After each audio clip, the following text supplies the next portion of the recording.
Assalamualaikum warahmatullahi wabarakatuh.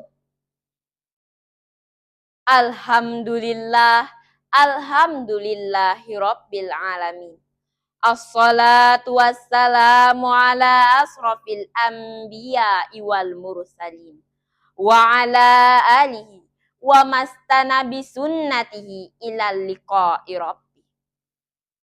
First of all, let us praise and give thanks to the presence of Allah subhanahu wa ta'ala, who has given us blazing faith, health, and opportunities so we can gather up in this day.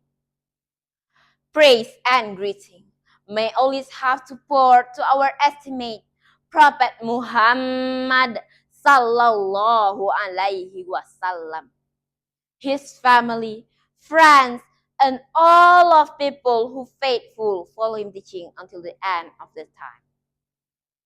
Respected teachers and my dear friends, my name is Alfi Fajar Khairan from MTSN 6 Padang. Today, I would like to share with you all a true story about bullying. Not a theory, not just a reminder that bullying was wrong, but a real life experience from someone I know very well. This story truly happened, and I hope it can become a lesson for all of us. She is my aunt, not a professor at the state university. But her journey to reach that point was not easy. Since childhood, she was get bullied again and again. Since elementary school, junior high, senior high, even into college. In elementary school, simply because her body was bigger than her classmates, she was constantly mocked. Some shouldn't fat at her and loud. Some stuck a paper on her hair that read crazy. And others drew her figure on a paper in a cruel way and passed it around for everyone to laugh at. Imagine coming to school every day, not to learn in peace, but to be ridiculed. When she entered senior high school and lived in the boarding dormitory, the bullying was getting worse. One morning, she woke up to find her body and face scrabbled all over with a permanent marker. The night before, she had been studying late, yet she was punished as if she had broken the rules. She cried while taking ablution, trying to wash the ink off, but it won't get away. The wounds on her skin might fade, but the wounds in her heart cut much deeper. It did not stop there. Her food supply from her mother was stolen and ruined. Her cupboard was ransacked. Even a dog was broke into leak and scattered her food. Her clothes were stained, and her notebook was filled with cruel words and insults. She cried silently, hid away from others, and felt completely alone. My friends, we can imagine how heavy such a burden is for a young person to carry. Bullying did not only make someone sad for a moment, but it can crush person's spirits, make them feel worthless, and haunt their future.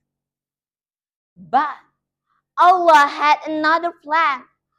All those painful experiences shaped her into a resilient and strong person. She kept moving forward, reached her dream, and became not only a lecturer, but eventually a professor.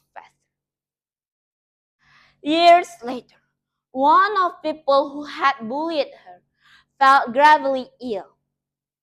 On their deathbed, they confessed what they have done. And asked their sibling to deliver an apology to my aunt. And do you know what she said? She replied, I forgive them long ago. This story teaches us something very important. Bullying leaves a deeper scars that we can ever imagine. What we think is just a joke might become a lifelong wound for someone else's life. At the same time, it shows us that no matter how deep the pain, we can rise again. The strength to overcome hurts can lift us toward success. And above all, forgiveness is noble. To forgive someone even when they have caused us a great suffering. It's the path to bring peace to the heart. So, my friends, let us reflect. Let us never let our word and action become a burden for someone else's life. Instead, let us choose to be a kind person who lifts others up, encourages them, and make their world a little brighter. As Allah says at Quran Surah Al-Hujurat, verse 11. وَلَا تَنَابَزُوا بِالْأَلْقَابِ, and do not insult one another. And another Quran Surah Al-Ahzab, verse 17. وَقُولُوا قَوْلًا سَدِيدًا, and say the word of truth. Wabillahi taufiq wal hidayah. Wassalamu alaikum warahmatullahi wabarakatuh.